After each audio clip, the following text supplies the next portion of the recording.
સુરતના કાપડમાંથી તૈયાર થશે આઈપીએલના ખેલાડીઓની જર્સી।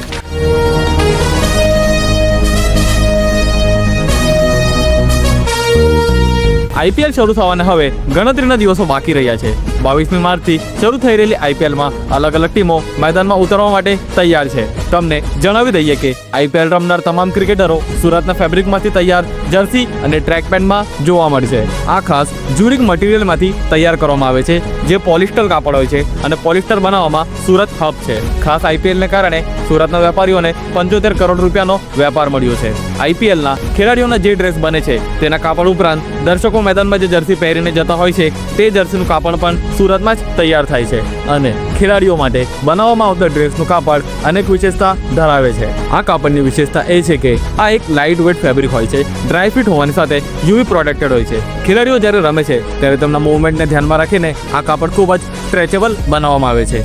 અગાઉ આ કાપડ ચીનમાંથી ઇમ્પોર્ટ કરવામાં આવતું હતું, પરંતુ સરકારના નવા નિયમ બાદ આ સંપૂર્ણ રીતે ઇમ્પોર્ટ બંધ થઈ ગયું છે, જેના કારણે કાપડ ઉદ્યોગને પણ લાભ થયો છે।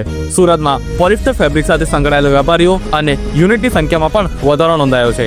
એક વર્ષ પહેલા જે 3500 મશીન હતી, ત્યાં એક વર્ષની અંદર આ ઇન્ડસ્ટ્રીમાં 5500 જેટલી મશીનો થઈ ગઈ છે। બીજી બાજુ 235 જેટલા યુનિટ પોલિસ્ટર કાપડ માટે છે। તો તમારી આઈપીએલની ફેવરેટ ટીમ કઈ છે તે અમને કમેન્ટ કરીને જરૂર જણાવો, અને આ વિડીયો પસંદ આવ્યો હોય તો તેને લાઈક અને શેર જરૂર કરજો, અને આવી બધી જ વિડીયો માટે સબસ્ક્રાઇબ કરો કેમ છો સુરત યુટ્યુબ ચેનલ।